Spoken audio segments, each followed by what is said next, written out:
Ben, we have to shoot Esports Unfiltered. Okay, just give me 1 sec. I'm just confirming my order, and there we go. Just bought myself some Ripple on CoinSmart. Now, CoinSmart, this is a great platform to buy and sell crypto, 8 different coins. And you know what? I was a little bit nervous because I've never bought crypto before about how complicated this would be because I don't really understand all of it. And knowing that there's live 24-hour support made this process easy. So I'm in it. I'm long on Ripple. Maybe I'm going to try a couple other of these coins that are available. But you can open an account at coinsmart.com. Check the terms of service if you qualify.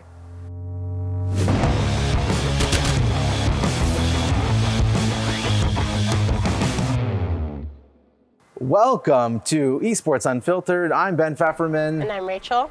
And each and every week, we are breaking down some of the news, stories, and scandals, capital S on scandals in the esports and gaming industry. So let's get right to it. We got a juicy one, don't we? Is something. Juicy might be an inappropriate word to describe the topic. It's a whole situation that we've got. It's a whole Mike the situation going on over here. Like, it's a whole thing. We've got a whole thing. So why don't you break down, give us a little bit of background on the story, and then, as always, I want to disagree and weigh in. So the Smash players, Nairo and Captain Zach, at the time of the incident, the alleged incident, Nairo was 20 years old, Zach was 15. They were at the CEO Dreamland in 2017. They ended up staying in the same hotel room, allegedly because Captain Zach just needed a hotel room, and he was like, why don't you stay in my hotel room? Oldest trick in the book.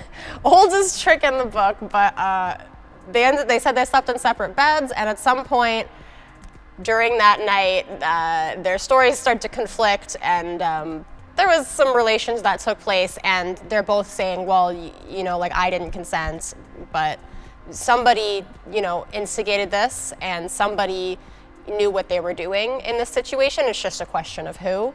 But where their stories sort of differ is that Captain Zach said, well, I needed a room, and so I asked Nairo to stay in his room, and during the night, you know, he assaulted me, and I'm a minor.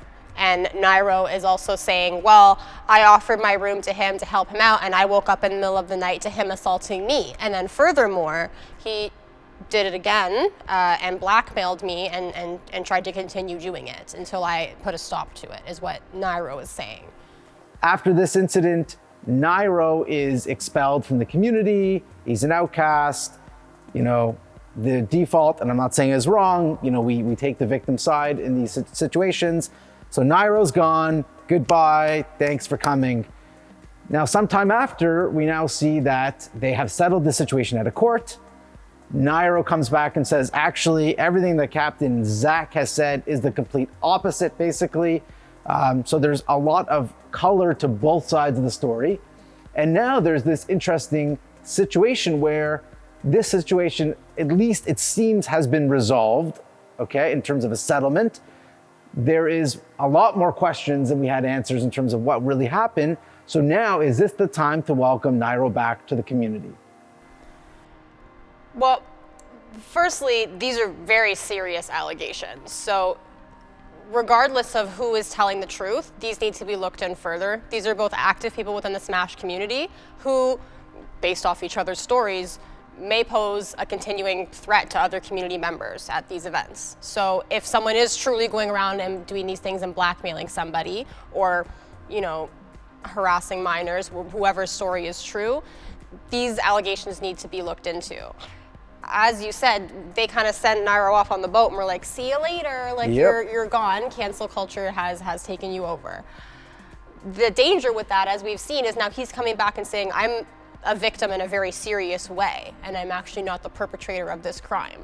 If that's true, then, you know, not only would he have been a victim twice, he also had his career ruined. So it's just like, that's a really heavy set of blows to be dealt, and that's the danger of cancel culture. So this is an issue that the community of, you know, Twitch, of Smash, of the broader gaming community, of everyone that knew about it really, like, jumped on to the bandwagon and were quick to say this or quick to say that and take sides when nobody, even us, like nobody who's talking about it really knows what happened other than those two men and the police or whoever that they may have or may have not given reports to. So let's jump in. Let me jump in for a second. So let's just say the facts are the follows, okay? Even if it happened to be that Nairo is in the wrong and he did it and he apologized, are people welcome back? And this is where I think we have to understand a little bit more about cancel culture and use better examples to understand it. If someone did the crime and is regretful, remorseful, they've apologized, they feel guilty for their actions, they should be welcome back. And I don't think really in today's cancel culture, they would be welcome back versus in the cancel culture of 10 years ago, of course they'd be welcome back. And there's countless examples. And I don't know if I wanted to bring this up as the right example because I don't like to use it. But if we're just going to look at basketball and we're going to look at Kobe Bryant, yeah, he allegedly did rape a woman. And you know what? Sponsors did drop out in the beginning, but he came back and he had a great career. And he apologized and they did settle out of court and he sort of acknowledged that he was wrong. The same thing with Tiger Woods. Again, what happened with him, the affairs and everything, he lost all the contracts and he was allowed to make a comeback. I think we need to lower our standards, our moral standards of athletes and celebrities. They're not great people, so we shouldn't be surprised when they're racist and homophobic and sexually assault people. That's normal for people. Like that should be the normal go-to. And if they are extraordinary human beings who give all sorts of charity, that should be what's surprising. So I think this is a great litmus test of where is he going to go? How quickly is someone who is totally outcast going to make a comeback into a community?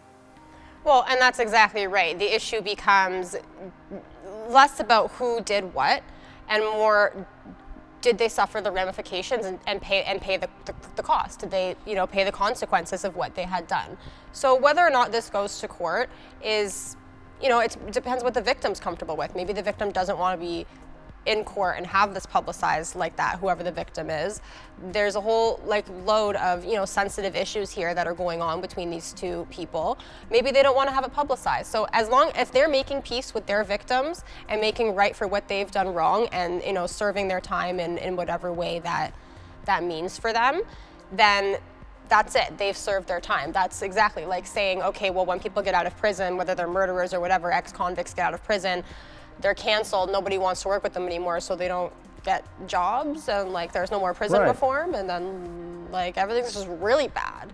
So we do need to have this aspect of forgiveness. Yes, people do horrible crimes, and generally, if they do something that horrible, they'll go away for a very long time, or they'll pay their dues. If they're not remorseful, if they're not making peace with their victims, to the best that they can, then of course, they should be canceled. But if they are doing everything that they can and everything that the system, the legal system and our societal system requires them to do, there's no reason for them to continue to be banned unless they continue that behavior. So I think there's a correlation between the speed in which someone is canceled and the speed in which they're going to come back. And we live in a 24/7 news cycle where, yes, everyone's upset today, but that means they forget even faster than before.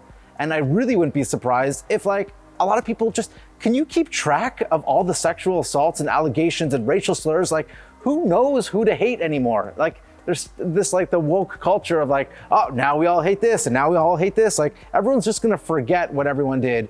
And I also think even if the person is not remorseful, who cares? I think we need to separate art from the person and the morals. And you know what? I like Michael Jackson's music. I'm going to continue to his music, and I don't really care what new evidence may come out with the future about what he did because it doesn't matter to me. I don't idolize him as a person or a father figure or a husband. I idolize him for his music and an artist. And I think until society can separate those two, then I feel bad because people are just going to be boycotting all these things when really they'd have so much more enjoyment in their lives if they just could separate that and appreciate the art for the art. Well, really, it's a double-edged sword. The whole separate the art from the artist debate kind of like spirals down into like what art means to people and what is art. So it's a whole can of worms that it's going to be subjective. Separating the art from the artist is the art has a lot of other, it's embedded in our pop culture, in some of our other like actual cultures of people, of their nationalities. It's embedded in people's emotions. So there's a whole other layer to art. There is a responsibility when you have a platform to use it wisely and to not abuse it.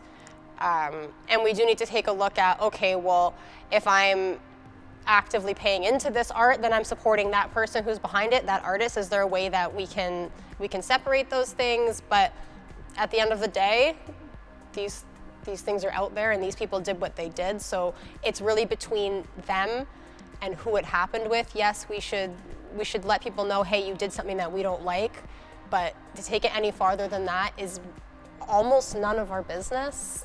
Or we just have a more holistic look at things. Like in politics, for example, I want to use a controversial figure. Let's say Che Guevara as an example, okay? So you could look at it and say, the guy's a revolutionary and he supported the people and overthrew corruption. And you can totally just take that one-track lens and say all the great things, or you could take the lens and say the guy's a murderer and a terrorist and has so much blood on his hands. So really, you're choosing whatever lens. And usually in politics and things like that, you hopefully have a mixed view. Yes, this person accomplished great things in terms of his socialist beliefs and principles. However, he did also have a lot of blood and murder and stuff in terms of the insurgency. And you can make an opinion. But I think cancel culture is not allowing that holistic view. Nairo is a great Smash player, and I can have 80% of my positive view towards him as a Smash player, and I'm gonna allocate 20% to that. Okay, maybe something happened and it wasn't so kosher. But he should still have a place in our society. And I think with athletes, it's the same way. Tiger Woods, awesome golfer. I love watching him play. And I can just have that holistic view that he's a great golfer and a great person, and he's made mistakes in his life, and that's it. So I think this was obvious where I was going to stand on this issue. I hope he makes a comeback. I hope everyone who's been canceled and is sorry and regretful and wants to make a change from their behavior is welcome back, or else this is just going to be a really terrible society that we're going to be living in. Well, people won't learn from their mistakes that way. If we allow them to come back and learn from their mistakes and grow, then that's going to benefit everyone in the end. So. Yes, call people out. I'm not saying people shouldn't be called out. I love that about cancel culture. I love how quick we are to call people out, even if we're often wrong, okay? It keeps people on their toes, but facts should be facts. And if it's proven in this case, maybe that he didn't do it or whatever, he should be welcome back. And it should be a two-way ticket, this whole cancel culture, so. Well, and at the end of the day, what you're going to take from watching Nairo is, how can I be a better Smash player? Let me take tips from that. We're not adapting his behavior through watching him. Not saying that his behavior was wrong. He very well may be the victim. But we don't know that. So instead of pointing fingers and accusations, what we really need to do, and the only thing we need to be doing, is asking questions. That's it. And whether or not those victims want to answer those questions is totally up to them.